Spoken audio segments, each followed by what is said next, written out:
venez dans mon âme, dans mon esprit, dans mon être tout entier. Veillez. Ce qu'il nous faut, il nous avertit bien avant. L'avertissement de Dieu est une préparation. Quand on se laisse avertir par Dieu, on ne peut que entamer ou bien anticiper. Ça nous permet d'anticiper. Car il est important de se laisser avertir par notre Dieu qui nous emmène à anticiper les choses, c'est-à-dire à mieux le gérer lorsque ces choses viendront. Il nous donne la capacité et la sagesse. Un homme sage, une femme sage, et c'est elle qui se laisse, ou bien celui qui se laisse avertir par Dieu. Même si parfois c'est dur, mais c'est ce qui peut nous préserver. Alors il nous invite à veiller et prier. Mais comment veiller et prier? Nous allons le voir à travers le passage là où Jésus a exprimé lui-même. On voit ces paroles se répètent dans l'Apocalypse par le Saint-Esprit, par l'Esprit de Christ qui va plusieurs reprises dans la Bible utiliser ces deux mots, veiller et prier. Mais on va le chercher dans Matthieu chapitre 26, parce qu'il faut voir tous les apôtres, les disciples de Jésus avaient tous reçu cet avertissement. Et Dieu nous avertit encore. Ça ne veut pas dire on est arrivé. Ça ne veut pas dire que tu as fauté. Mais il nous avertit pour nous empêcher, pour nous préserver, pour nous garder, afin que nous ne soyons pas tombés lorsque le vent ou la tempête surviendra dans notre vie. On a besoin de veiller continuellement. On a besoin de se maintenir afin de recevoir pleinement la force et les instructions de Dieu. C'est lorsque je vais bien me maintenir en hauteur, c'est là que je pourrai vraiment me garder, me protéger. Mais pour arriver à se maintenir, il faut avoir un cœur obéissant. Alors lisons dans l'évangile de Matthieu chapitre 26, ensuite nous lirons dans Luc 21, c'est plus ici à partir du verset 24, mais c'est noté. On ira dans Luc 34. Voilà. Mais on va lire d'abord Matthieu 26, à partir du verset 30. Ces deux évangiles se complètent car il y a certains propos qu'on ne retrouve pas dans Matthieu 26, qu'on va retrouver dans Luc 21. Il est dit après avoir chanté. Est-ce que vous voyez, pour ceux qui ont une bonne vue, voilà, on n'est pas tous pareils. Après avoir chanté les cantiques, ils se rendirent à la montagne des Oliviers. Alors Jésus leur dit, je serai pour vous tous cette nuit une occasion de chute. Il était présent. Cette nuit, une occasion de chute. Car il est écrit, je frapperai le berger et les brebis du troupeau seront dispersés. Mais après que je serai ressuscité, je vous précéderai en Galilée. Pierre, prenant la parole, lui dit, même si tu étais pour tous une occasion de chute, tu le seras jamais pour moi. Jésus lui dit, je te le dis en vérité, c'est une même, avant que le coq chante, tu me régneras 3 fois. Pierre lui répondit, même si me fallait, waouh, quelle déclaration, vous savez, même s'il me fallait mourir avec toi, je ne te régnerai pas jamais la vie. Il n'était pas tout seul, car il était, et tous les disciples dirent la même chose. Et nous, si on était là, on aurait dit aussi la même chose. Vous êtes d'accord avec? Parce que s'ils ont dit tous la même chose, si nous on était présents, on aurait dit, non Seigneur, on est là, on est des soldats, tu nous as formés pour. On est costauds, hein? On est des capitaines, des généraux, je ne sais pas, des colonels. N'est-ce pas? Amen. Je poursuis.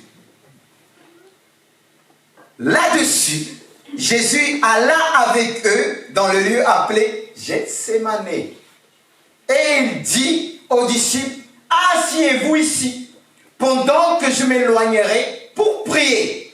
Il prit avec lui Pierre, et les deux fils de Zébédée, ça veut dire Jean et Jacques, il commença à éprouver de la tristesse et de l'angoisse. Il leur dit alors, mon âme est triste jusqu'à la mort. Vous suivez? Mon âme est triste jusqu'à la mort. Restez ici et veillez avec moi. Puis, ayant fait quelques pas en avant, il se jeta sur sa face. Il priait ainsi, mon Père, s'il est possible que cette coupe s'éloigne de moi, toutefois, non pas ce que je veux, mais ce que tu veux. C'est beau ça. Est-ce que ça nous arrive à dire non, ce que je veux, mais ce que tu veux? Et je poursuis. Et il vint vers les disciples qu'il trouva endormis. Pourtant, il dit, ils ont dit jamais. Hein. Et il dit à Pierre, vous n'avez donc pu veiller 1 heure avec moi. Veillez et priez, afin que vous ne tombiez pas dans la tentation. L'esprit bien disposé, mais la chair est quoi? Il s'éloignait une seconde fois et priait ainsi, mon Père, s'il n'est pas possible que cette coupe s'éloigne sans que je la boive, que ta volonté soit faite.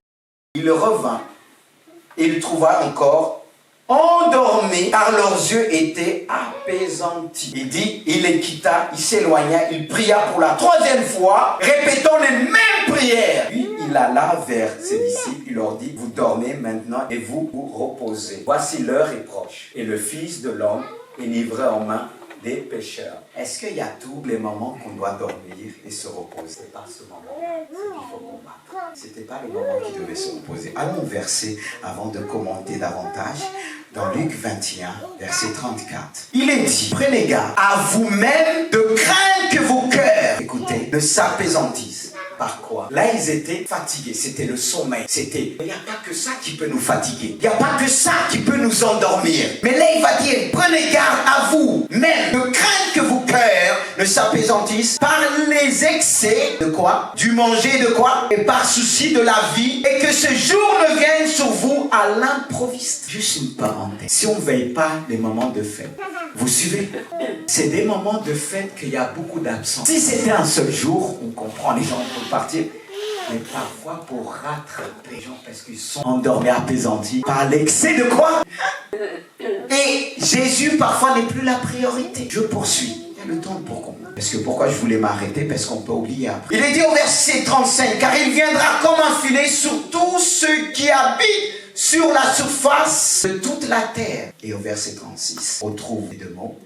Veillez donc et priez et en tout temps aussi le diable attaque nous empêcher de veiller en tout temps. Je poursuis. Afin que vous ayez la force de quoi? D'échapper à toutes ces choses qui arriveront. On dit bonne année, bonne santé. Et il y a des choses difficiles qui viendront. Je ne suis pas un prophète de malheur, mais c'est la Bible qui le dit. La Bible est un livre prophétique. Il dit, je répète, veillez donc et priez en tout temps, afin que vous ayez la force d'échapper à toutes ces choses qui arriveront. Pourquoi beaucoup de chrétiens n'ont plus de force? Qu'il parle de la force d'échapper, ce qui nous donne la force d'échapper à toutes ces choses qui arriveront, et de paraître debout devant le Fils de l'homme. Parce que le but, c'est de nous empêcher de paraître debout devant le Fils de l'homme quand il vient. Le but, atteindre, c'est l'enlève. Le but, c'est être sensible le jour que le Seigneur reviendra. Parce qu'il ne va pas descendre, il nous attendra dans les airs. Mais il y a plein de choses que Satan met en place pour nous empêcher. C'est pour ça qu'il est important de revenir au début de notre lecture. Et là, on va voir comment il faut veiller. Parce que Jésus-Christ nous a laissé des instructions. Jésus-Christ nous a avertis d'avance. Par quoi? Par des signes. Les apôtres ont eu un signe que Jésus leur a donné. Il fallait suivre ce signe dans ce contexte. Vous savez que la bénédiction peut nous endormir. C'est pourquoi il est dit la grâce. Parce que regardez là au début, au chapitre, dans Matthieu, au début de notre lecture, on a lu au verset 30 qui dit, après avoir chanté des cantiques, ils se rendirent à la montagne des eaux. Vous savez, quand on est dans la prière, et on est comme si on est dans les auteurs, pas comme. Il nous emmène vers les auteurs. On sent vraiment la présence de Dieu. On sent la force. Vous savez, le piège, c'est quoi? Quand on passe un temps de prière, ou bien dans une retraite, ou bien dans un temps de joie, de félicité, de victoire, il faut toujours veiller. Parce que le diable nous attend toujours. Il attend toujours des occasions pour nous attaquer. Regardez, ils chantaient les cantiques avec Jésus. Jésus était présent, ils étaient contents. Waouh, waouh, waouh, on est fort. Ça vous est jamais arrivé? Vous avez tellement senti la présence de Dieu. Tu dis, oh, je suivrai Jésus jusqu'à la mort. Ils étaient contents, alléluia. Ils chantaient comme nous ce matin. On était là, abandonne, voilà tout ça. Et quand on vient, on dit, mais non, quand Jésus a dit, mais vous serez tous scandalisés. Il frappera le berger et les brebis seront dispersées. Comment ça se fait? Il dit aujourd'hui, vous allez vous disperser. Pierre, c'était toujours le premier. Prenons la parole, lui dit, même si tu étais pour tous, c'est-à-dire même si, c'est une belle déclaration. Imagine quelqu'un te dit, même si les gens t'abandonnent, moi, si Dieu m'a mis à côté de toi, mais tu peux même dormir. Tu peux arriver et ne pas trahir la personne, mais il y a des conditions pour se maintenir. C'est facile de dire, ça doit accompagner par des actes qui vont te maintenir, te garder dans ce que tu as dit, pour ne pas trahir tes propres paroles. Aujourd'hui, il y a ceux que, soi-disant, ils ont trahi, ils ont trompé un tel, ils ont trompé l'autre. Non, ils sont trompés eux-mêmes. Parce que si tu as dit une femme, je ne te trahirai jamais, je serai là. Après, avec le temps, tu as trahi. Tu t'es trahi toi-même. Est-ce que vous suivez? Tu te trahis toi-même. Et là, il disait, ah, mais c'est une belle. Il était sincère. Hein? Je ne doute pas sa sincérité. Mais pour rester sincère, il y a un prix à payer. C'est là le problème. On est facile, on s'engage vite. Mais est-ce que tu vas te maintenir? Est-ce que selon les paroles que tu as annoncées, je serai fidèle? Mais quand tu le dis, le diable a entendu. Pas simplement Dieu. Dieu aime quand on confesse. Mais le diable dit, ah bon? Et quand on commence à dire, il y a un défi dans le ciel, comme Job. Qu'est-ce que Satan a dit à Job? Parce que tu le bénis, parce que tu es ceci. Dieu t'a dit, ah, t'as vu mon serviteur. Satan savait que Job était intègre. Mais il ne connaissait pas tout. Mais comme il a entendu ça de Dieu, il a dit, on va voir. Mais quand tu t'engages, le Satan dit aussi, on va voir. Et c'est ce qui s'est passé. Et Jésus l'a dit. Il a donné un signe. Avant que le coq chante. Tu m'aurais réuni combien? Ça va vite, hein? La chute va vite. Il lui a donné un signe qui va lui permettre, si ça lui arrive, d'entendre ça, de se ressaisir. Et parfois, on est par terre, on a du mal. Et Pierre, qu'est-ce qui s'est passé? Il a pris Pierre à part, il a laissé les autres. Qu'est-ce qu'il leur a demandé? De rester avec lui. Et de faire quoi? De veiller et prier. Veiller et prier. C'est ce qui pouvait maintenir Pierre et le garder selon ses propos qu'il avait prononcés. Jésus connaît toutes choses. Il dit d'accord, il ne va pas dire tu mens, il ne va pas dire tu es fait. D'accord, mais tu dois te maintenir. Maintenir comment? C'est dans la prière. De veiller. Mais est-ce que les chrétiens, quand il a dit, il a dit à ses disciples, il a dit, quand il est venu les voir, parce que Jésus, il dit bien, la chair est faible, l'esprit, la chair est faible, mais l'esprit est bien disposé. Jésus aussi avait cette faiblesse. Quand il parle de la chair, il parle de quoi? Il parle de l'âme. Il dit bien, il a trouvé de la tristesse et de l'angoisse dans son âme. C'est pas dans son esprit. Alors quand il parle de la chair, il parle de l'âme. Qu'est-ce qui fait quand on sort? Parfois, on va des côtés, c'est nos émotions. Nos émotions, on est fait dans ce domaine-là. Et Jésus va bien démontrer qu'il a connu des moments de faiblesse dans son âme. En disant, Dieu, si tu pouvais éloigner cette coupe. Parce que c'est la coupe de la mort. C'est la coupe de la croix. La mort par la croix. Et si Jésus a connu des faiblesses, il était pris par des angoisses, la tristesse, ça l'a chamboulé à tel point de dire, Dieu, c'est trop, éloigne cette coupe. Mais il se ressaisit très vite. C'est ça, le combat de l'esprit et de la chair, le combat de l'âme et de l'esprit. Il y a toujours un combat en nous. Si Jésus-Christ a connu cette lutte, ce combat, nous connaîtrons. On connaît sa propre faiblesse et sa force de pouvoir s'examiner. Et Jésus voulait communiquer cela à Pierre et Jean. Ça ne veut pas dire qu'on doit prononcer quand on est fort, tout va bien, qu'on se sent fort, un temps de prière. Mais le diable vient nous attaquer lorsqu'on est faible. Ça, il ne faut pas oublier. Ça ne veut pas dire que tu es là, tu as jeûné, tu as prié, tu as fait des miracles. Après avoir fait tout ce que Dieu t'a demandé, tu dois encore veiller plus. Car il va réclamer à ceux qu'il a donné davantage. Et le diable, si tu as reçu plus, il va t'attaquer plus. Ce n'est pas de vous faire peur. Il nous a donné la prière pour ce matin. Tomber, ça peut arriver à tout le monde. Là, il est tombé, il a dit veillez, priez. Parce que le fait quand on frappe le berger, ça devient facile pour l'ennemi. C'est pourquoi il leur a dit vous allez être dispersés. Vous n'aurez pas la force de tenir. Parce que le berger, il y a quelque chose qui tient. Nous, on ne voit pas. Mais le diable sait. Eux, ils ne pouvaient pas réaliser ce que c'est le berger. Le diable vise le berger. Quand il frappe le berger, automatiquement, ça disperse. Même dans les ministères. Vous allez me dire, vous, c'est Jésus. Mais si on frappe aujourd'hui le berger, que je suis, c'est pour ça qu'on a intérêt aussi de prier. On ne réalise pas. Mais quand ça... Regardez, eux, ils ne réalisent pas. Ils ne réalisaient pas. Mais quand c'est arrivé, qu'est-ce qui s'est passé? Quand on est dedans, on dit non, pasteur, même si tu n'es pas là, on est là. On n'a pas reçu la même chose. On n'a pas reçu la même chose. Parce que quand Dieu place quelqu'un pour conduire, il lui donne ce qu'il veut. Ça ne veut pas dire que je suis supérieur à vous. Mais ce que Dieu me donne davantage, c'est par rapport au ministère, par rapport à la fonction.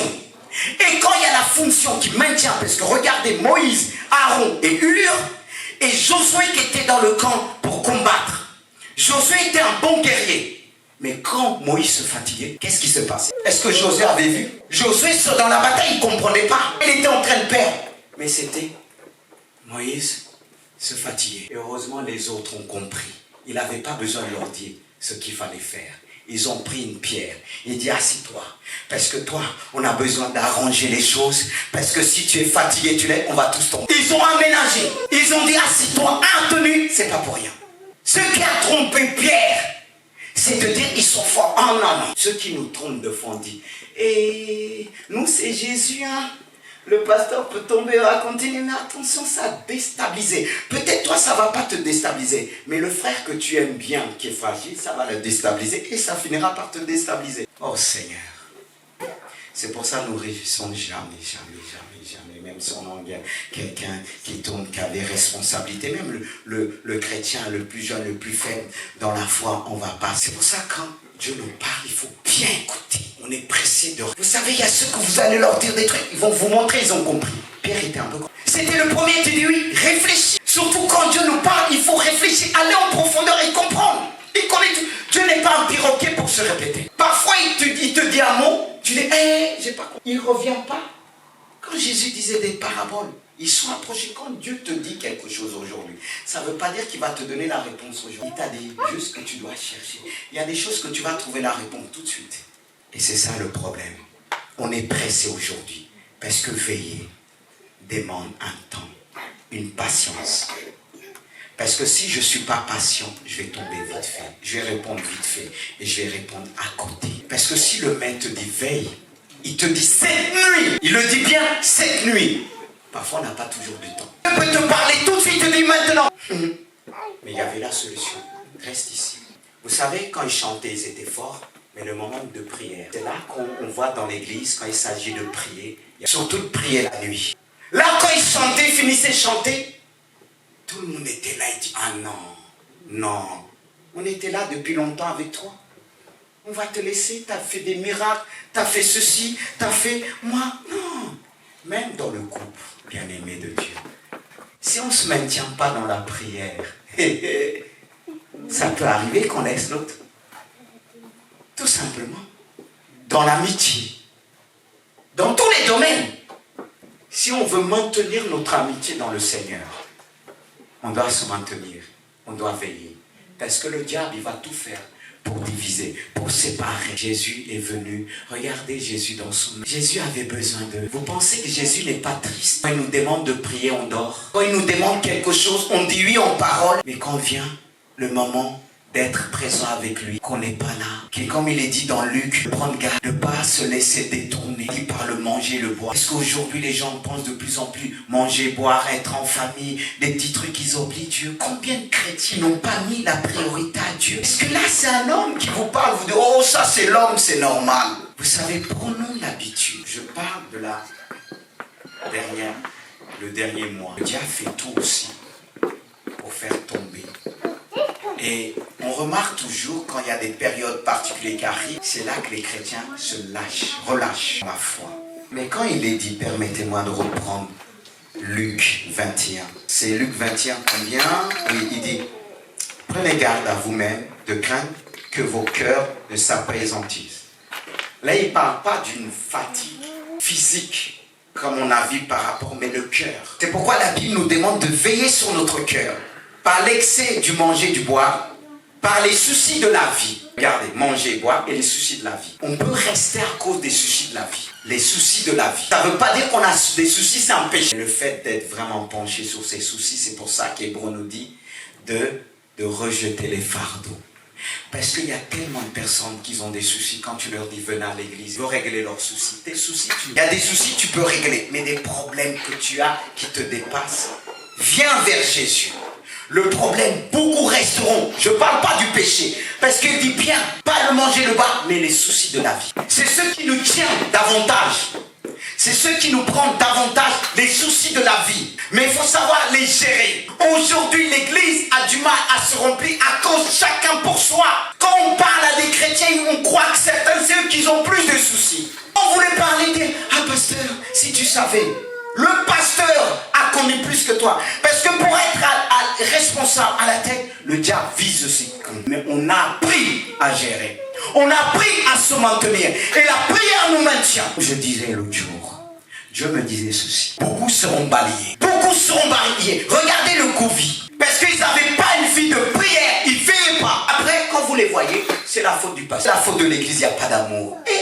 Les gens n'assument pas, combien même il n'y a pas d'amour. Combien même c'est la sœur, le frère. Je suis comme vous aussi. Mais j'ai appris avec Dieu à faire la part des choses. Parce que mon Dieu est fidèle. Notre Dieu est fidèle. Frères et sœurs, Dieu nous dit de déposer nos soucis et nos fardeaux au pied de la croix. Sinon le diable va nous avoir. S'il est dit ici, à cause des soucis, et il souligne bien, veillez donc et priez en tout le temps, en tout le temps, en tout le temps, en tout le temps. Ça doit être une chanson pour toi. Si toi qui as l'habitude de chanter, tu peux composer un chant à travers ça. Ah mes sœurs, en tout le temps. Et quand tu vas chanter, ça va dans la tête des gens. Je dois veiller en tout. Alléluia. C'est vrai que c'est pas mon truc, mais bon, ça peut vous inspirer. Gloire à Dieu. En tout le temps. Parce que les frères et sœurs ont besoin d'être inspirés par l'Apocalypse, par des chants qui nous disent veillez, veillez. Pas des chants qu'on saute, on saute, on saute. Ça me rappelle bien, c'était un réveillon, c'était Noël.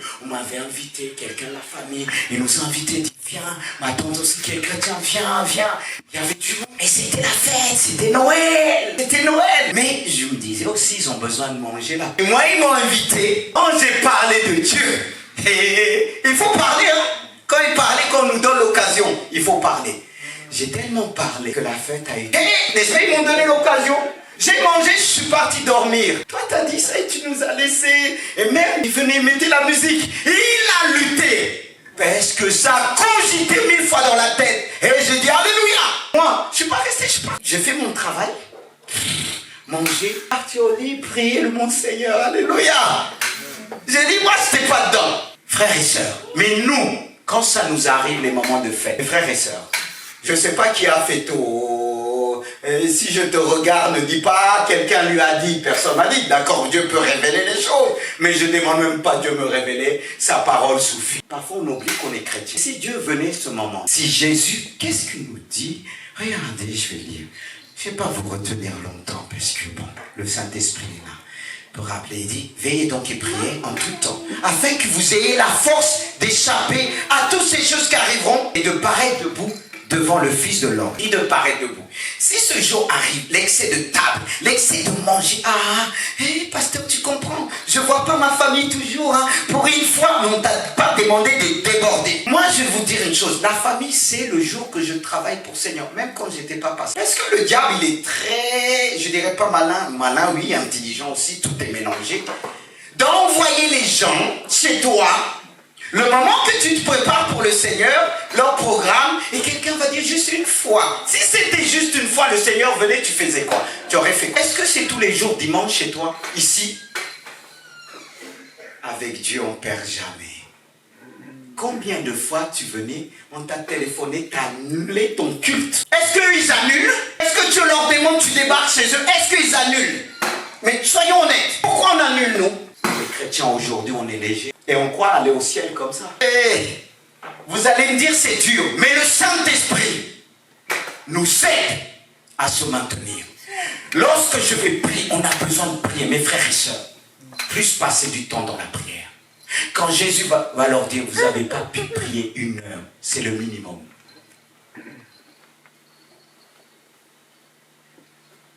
Il y a ceux qui dorment. Quand ils commencent à prier, là, je pense qu'il faut une libération.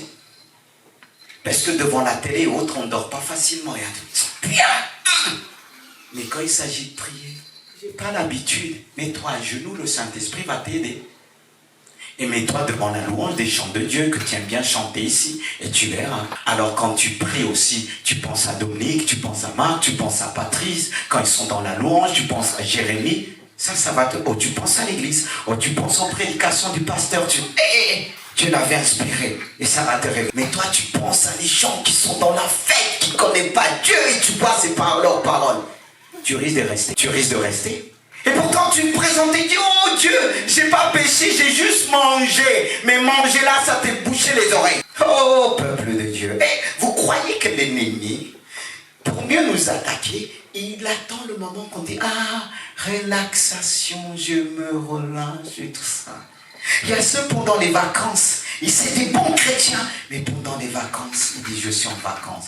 Vacances ne veut pas dire baisser les bras. Vacances ne veut pas dire prier, ne pas prier. Je suis en vacances de la prière. Vous avez déjà entendu Jésus dire, vous pouvez être en vacances de la prière. Là, tes vacances, oui, j'ai écrit, le frère, la sœur Antenne sera en vacances de tel jour, et elle ne va pas prier, elle ne va pas jeûner, elle ne va pas lire les bars. Elle est en vacances.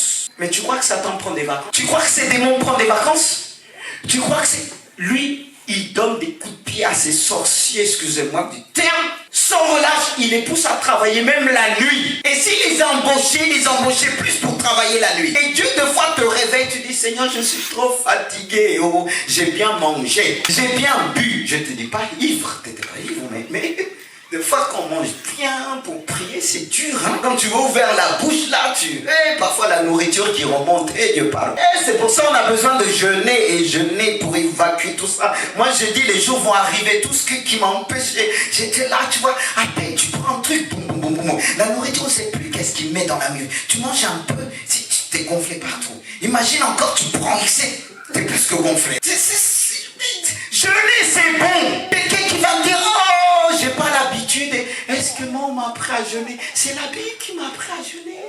Il y a d'autres quand pour jeûner, ils vont sortir Dieu. Parfois, j'ai mal quand je bois pas une seule heure. Ils sortent toute la théorie à Dieu. Mais quand il s'agit pour faire la fête, ils sont vivants, des bons vivants. Jeûner et prier. On va bien apprendre encore à jeûner et prier pour pas se distraire. Les jours sont comptés. Les choses vont vite dans ce monde. Regardez mes frères et sœurs. Regardez aujourd'hui. Est-ce qu'on a mis les chaises pour qu'ils soient vides? La plupart des églises aujourd'hui, il y a des gens qui nous disent, oui, il y a le Covid, je reste chez moi. Mais ils sont pas mal. Ils ont peur.